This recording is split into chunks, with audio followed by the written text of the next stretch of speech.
Well, good morning, everyone. Welcome to my channel. I am Brian. Today I wanted to show you guys something and gals something that I think that you really need to look into possibly getting one for yourself. I've owned one of them already, and it is the Sportsman Inverter Generator 1000 watt. Let me get that mosquito out of here. It'll bite me the whole time I do this video. Anyway, Sportsman Inverter Generator made by Buffalo Tools. Guys, I bought one of these in February after the Snowmageddon hit Texas, and I put about 73 hours on that one.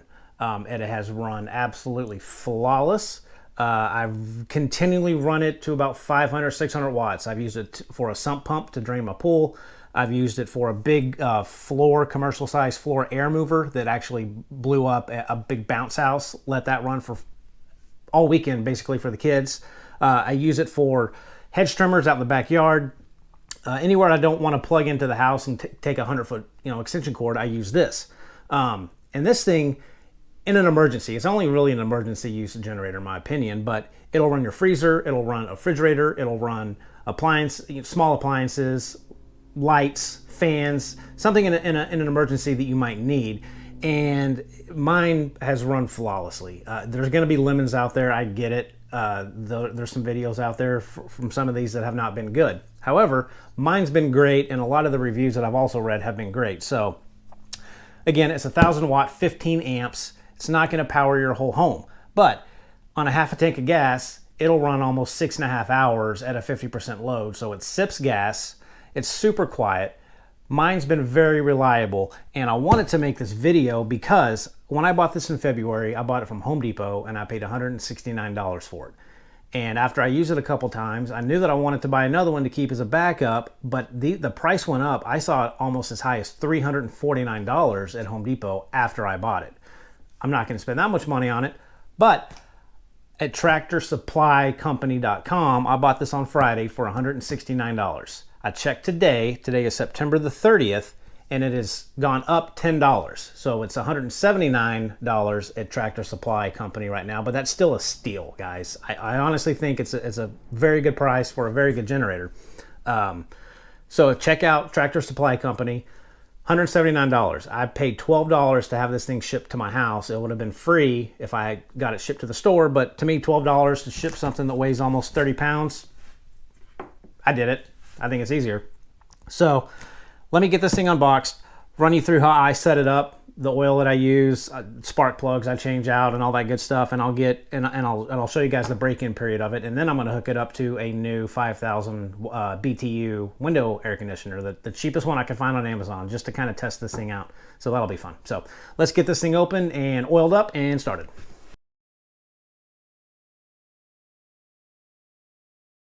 So in the bag, you're going to get your standard operating manual. You're going to get your 12-volt alligator clip charging supplies for the 12-volt outlet here.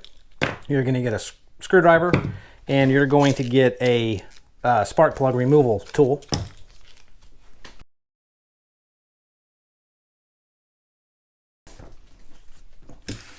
And here she is, guys. So you can see here, you've got your on-off switch. It's got the rubber boot over it, weatherproof boot.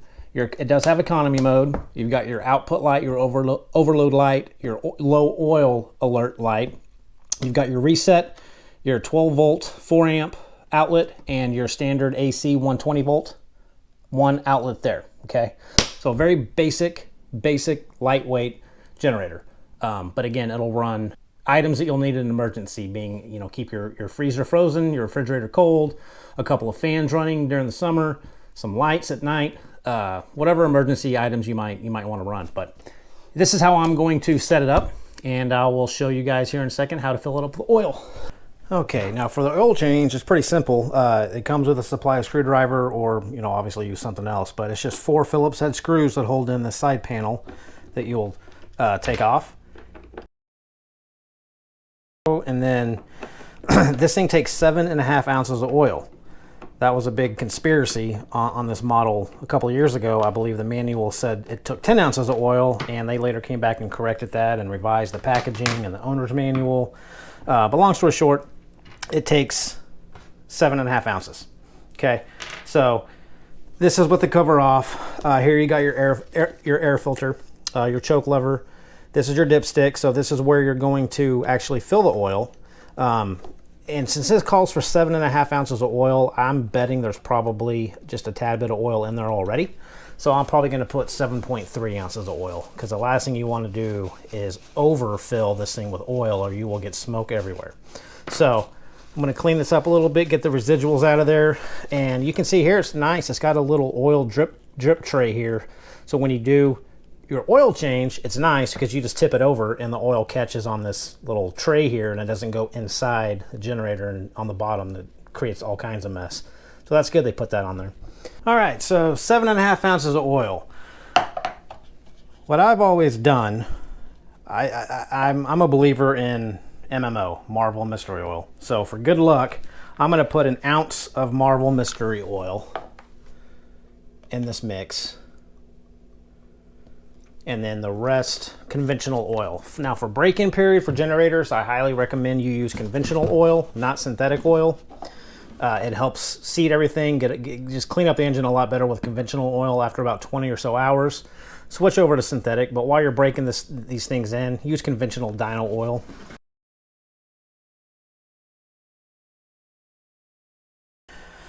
So let's get this slowly poured in.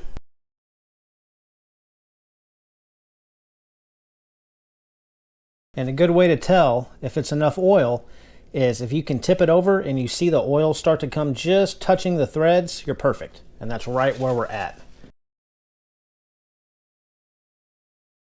Pretty simple. Again, 7.5 ounces. So let's get this put back on, and then I'm going to show you guys, I always also install an hour meter on my generators. It's just a really easy, quick, good way to keep track of how many hours you're running on it, and a good indicator of when you need to do your oil changes. That way you don't have to keep a logbook or forget exactly how many hours you have on it. So this is that hour meter I'm talking about, and I think I've bought 8 of these so far, and they work perfect. They don't take any batteries. It's all done with induction with this wire. So, and I'll show you guys how to set this up. Okay, so before I do the hour meter install, I change out my spark plugs immediately after I get these generators to an NGK spark plug. These typically come with cheap kind of China brand, no-name brand spark plugs that I don't really trust. So the first thing I do is when I get a generator, obviously get the oil in it, put the MMO in it, and I swap out the spark plugs. For this particular generator, it is a 1223 CMR6A NGK. And to get to the spark plug, you've got an access panel up here on the top that's secured with one Phillips head screw. Take that off, and if I can show you guys where the spark plug is, it's pretty self-explanatory, but spark plug is right here.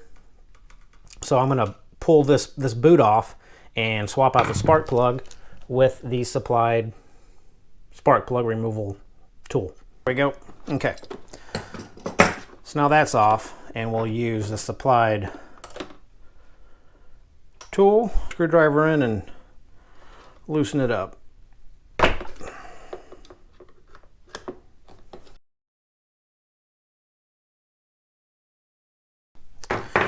And so this is some Torch no-name brand. I'm not sure what it is, but anyway, I replace them with NGKs. And prior to installing this NGK, you're going to want to check the gap up here. And according to the manual on page 11, the spark plug gap is 0.024 to 0.028 inches. And to do that, it's pretty simple. You just take your spark plug gap tool, and we're going to place that in there, and we're going to rotate it until it stops. And that's right at in between 0.024 and 0.028. So we're good there on the spark plug.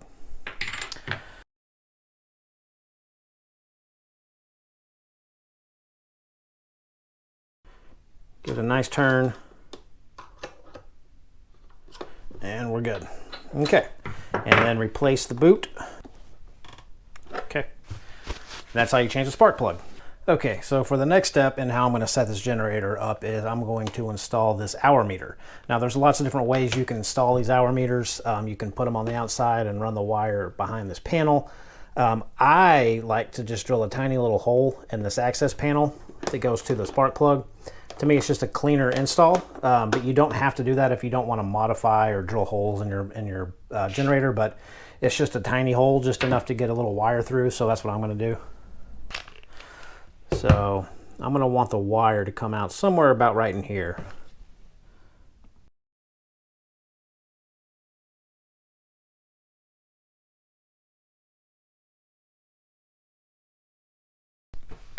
So with this, you're also going to have to take this panel off, but I'm just kind of showing you guys the wire routing.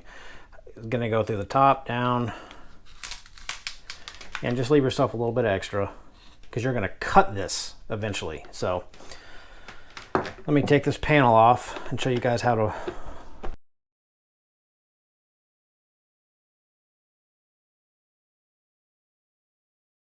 So here's a spark plug, a wire, and all that you're going to have to do, let's get this thing routed through the top.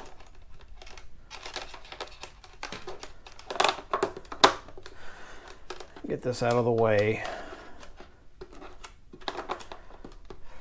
So all you got to do is take the spark plug wire right here, and you just have to wrap coils as tight as you can around it and secure it with a zip tie.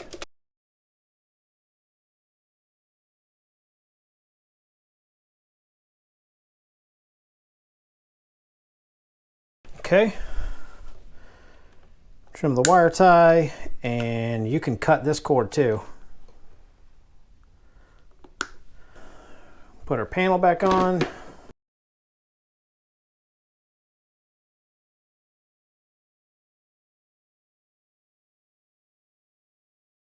So now, all you got to do to attach this is I get some VHB tape. Let me show you. This is just 3M VHB tape, super strong, double-sided tape. And I put a piece,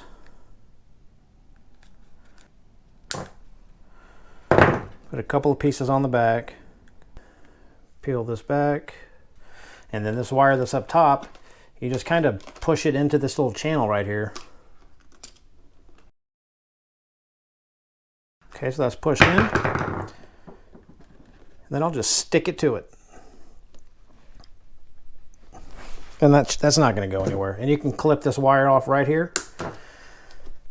And that's all she wrote. That's how you install an hour meter. And that's the same for any generator, not just this one. But where you mount it is totally up to you. This is just how I choose to do it. You might not want to drill holes, but I think it's the cleanest install. So now guys, let's get this thing gassed up and get the break-in period going and see how she runs.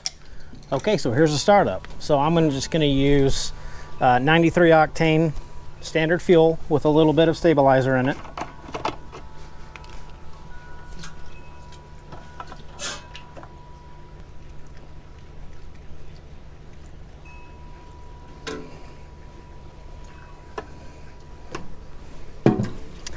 And one thing I didn't mention is this generator actually does have a fuel shutoff valve, a petcock valve down here. So to start it, you're obviously going to want to turn it to the on position.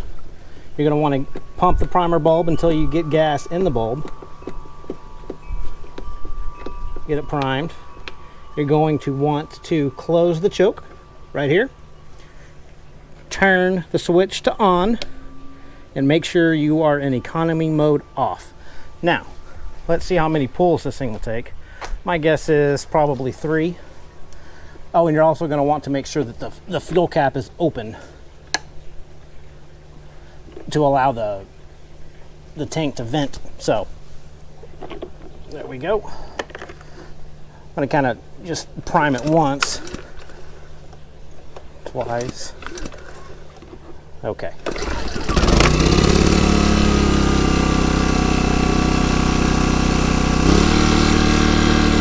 Okay, this is starting, this is non-economy mode. This is how loud it is. And I'm kind of standing behind the muffler, so this is me standing right here in a talking voice to you how loud it is. So that started basically on the first pull. I gave it 2 primer pulls, but basically the first pull, which is amazing.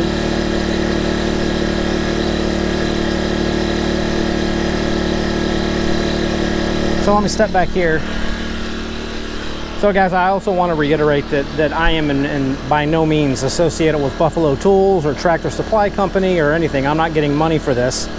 I just wanted to give you guys a heads up that there's a pretty good deal out there right now for $179 for this generator that could possibly help you out in the future if you have a slight emergency come up that, you know, you need to power your fridge or get some lights going in the backyard or whatever. But it's a great generator. I have nothing but good things to say about it. So there you go. Next video, once this thing gets broken in after about 5 or 10 hours, I am going to run a 5,000 BTU off of it and show you guys that it will in fact work. So until next time, guys, hope you found that useful. Take care.